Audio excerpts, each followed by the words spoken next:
bola tug'dirgan hamma erkak ham ota emas, bola tuqqan hamma ayol ham ona emas. Bolani tug'ish vazifasini hayvonlar ham uddalaydi. Ammo ularning oldidagi vazifalar, ularni go'zal tarbiya qilish, ularni voyaga yetkazish va kelajakda insonlarga manfaati etadigan solih inson qilib tarbiyalash juda ham mushkul vazifa hisoblanib qoldi bugungi kunda.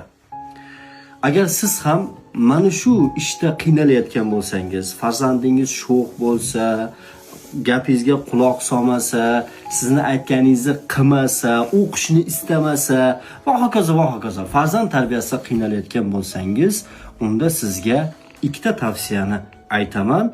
Diqqat qiling. Bu ikkita tavsiyaga amal qilsangiz, farzandingiz go'zal xulqli, axloqli va kelajakda siz orzu niyat qilgandek inson bo'ladi inshaalloh.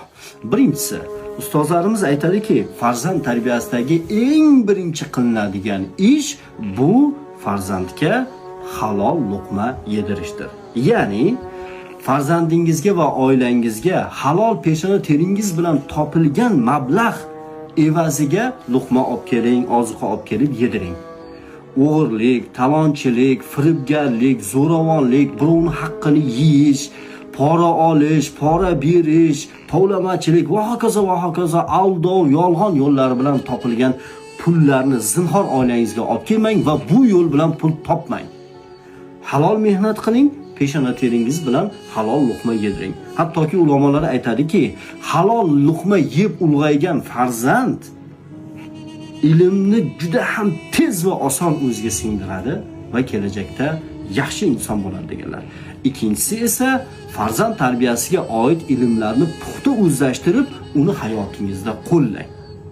Xo'p, qaysi kitoblardan o'rganish mumkin bu ilmlarni desangiz, men sizga doktor Abdulloh Muhammad Abdulmuhitning Farzand tarbiyasidagi 700 saboq kitobini tavsiya qilaman.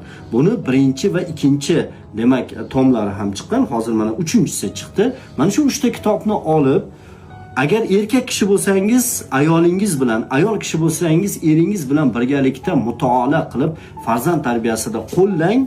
Mana shu sabab Xudo xohlasa farzandingiz solih, go'zal axloqli va qaysi kasbning egasi bo'lsa ham eng kuchlisi bo'ladi. Farzand tarbiyasidagi 700 saboq kitobi.